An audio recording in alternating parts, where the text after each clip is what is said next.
So Amazon have today made a huge announcement with regards to Brexit, Amazon FBA in the UK and the EU. And so we're going to talk about exactly what those changes are and how you can navigate those choppy waters successfully. So the ugly head of Brexit is rearing itself again after the last few months have been dominated. The news lines have been dominated by things of which you can imagine Brexit is coming around again. And the reason is because the cutoff date for Brexit is approaching fast. Now, if you don't know, the UK has already officially left the EU and on 31st of January of this year, 2020, whereas we then went into what's known as a transition period. So agreements and trade and customs would all stay the same until 31st of December of this year, 2020. However, on the 1st of January 2021, everything changes and there will be a customs border between the UK and the EU. There will be new agreements, new trade tariffs, and so many things that are currently being worked on right now. And so how this affects Amazon is that there obviously is a lot of goods that go back and forth between Europe, between UK sellers, European customers, and vice versa.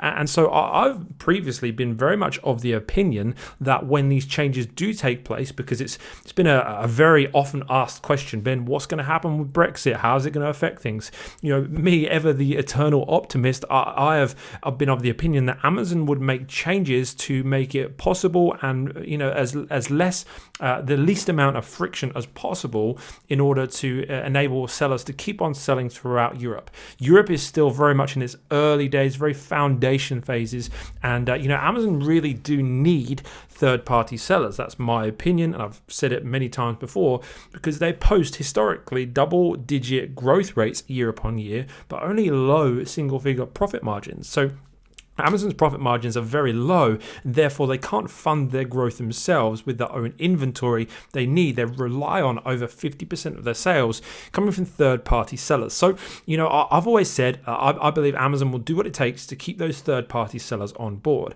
And now, whilst I still think that is true to the most extent, today's announcement is a significant one for how businesses are going to operate when using the Amazon FBA platform. I will link in the description the link to the page that Amazon have written up with all of these things, but I wanted to try and contextualize it and let you know a summary of what is changing. So as of 1st of January 2021, important to note that it's not instant, it's not right now. You've got another 6 months to get your business ready for this, but as of right now, if you are storing stock in the UK and want to sell it throughout Europe, as of 1st of January, you cannot do that anymore. Amazon has two main European fulfillment options. There's EFN, which stands for European Fulfillment Network, and there's Pan-Euro FBA.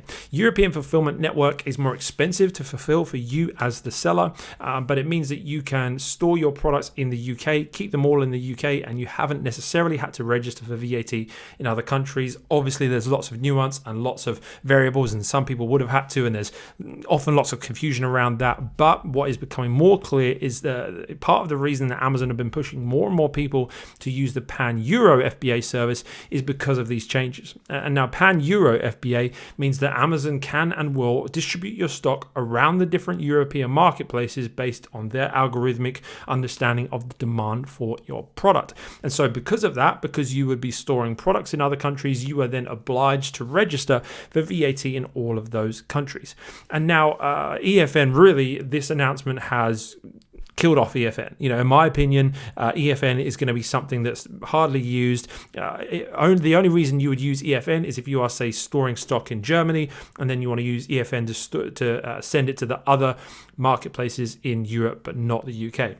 So I think it's going to pretty much kill off EFN, and if you want to sell in Europe, Pan-Euro is going to be the only way. But even then, it still does bring some changes for Pan-Euro FBA sellers.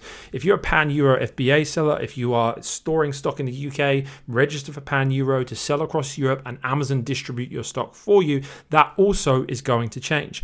Amazon have announced today that you actually will have to send stock to the UK and also to Europe, right? So you're going to have to divide your stock across UK and Europe. So rather than them working it all out, you're going to have to do that for them. And so then, of course, the question is posed, well, what do we do about this? How do we navigate this situation? Well, I think there's a few things I want to address. And number one would be the mentality.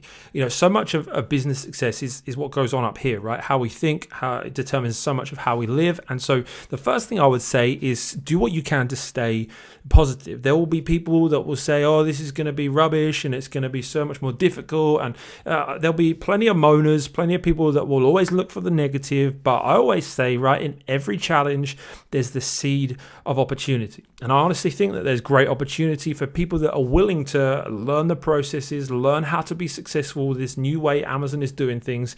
There's great opportunity because there's going to be a lot of people that are going to now put Europe in the too hard basket. They'll say Europe's too hard. I'm going to focus on the UK. I'm going to just do US. And they're going to avoid this market that is massive. It's a huge market, an up-and-coming market where competition is far lower than any other region in the world that's got decent volume anyway.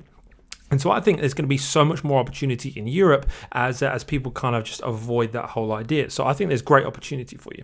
In terms of actually how to manage it, obviously this is just my initial reaction. I've only read the page that I'm going to link to you below. I haven't sort of read too much else into what other people are doing or what other experts are saying. Like I'm definitely not an expert. I'm going to lean on our freight forwarders. I'm going to talk to accountants, tax advisors, all this stuff. I'm going to talk to all of them, and I'm going to keep you updated on the channel. Which, by the way, if you do want to stay abreast of everything that is happening over the next 6 months with Brexit, then I'm going to be posting regular updates, so make sure you do hit that subscribe button. The key change when it comes to stock management, I believe, that's going to take place as of 1st of January 2021 is that rather than sending all of your stock to an Amazon warehouse in the UK, you may want to consider sending it to a third-party fulfillment center or a prep center, whereby you can send it all to that one place. And so there's one shipment from your supplier from China. You don't have to worry about packaging 2 shipments up in China and having 2 completely separate boats taking it to different places. You can get it all to one place, and then you can get the stock you need to Europe by road or by air. It depends obviously on your product and the costs.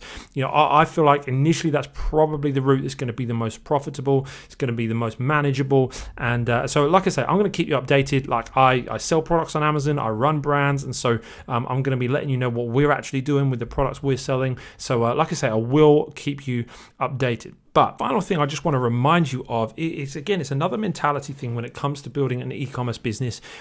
Please remember that Amazon is just a sales channel. Amazon is a great sales channel, and we launch all our products on there, and it's got so much traffic and momentum, but it is only a sales channel. Now, if you want to build a real business, a real brand, then that involves building traffic sources you control, data you own, products you develop, so many more things than just selling on Amazon. And now is like a really good time to remind yourself that what you're doing here is not just building an Amazon business. I kind of hate that terminology because you're not building an Amazon business, you're building a brand, or you should be aiming to build a brand that has multiple traffic sources, that you can build a list of customers that you can go to. So if Amazon did shut things down, that your revenue wouldn't disappear overnight. So just a reminder to continually assess what journey you're on, and I would highly encourage you to go down that route of saying, I'm going to build a brand for longevity, a brand that has traffic that I control, data that I own, products that I develop, a whole bunch of different things. In fact, we teach all about it in the free course we do called the Brand Builder Bootcamp. I'll leave a link for it below. You can check that out if you want to learn how to build a brand for free. Teach you all of that stuff in there. And like I say, if you want to be kept up to date with all of this stuff that's going on with Brexit and the UK, Europe, we're right in amongst it. And so I'm going to be delivering updates on this channel all about that kind of stuff. So make sure you do hit that subscribe button with those notifications on. If you found this video helpful in any way, feel free to give it a like, share it with anyone you know, just to let them know about these changes that are taking place. And I'll see you in the next video real soon.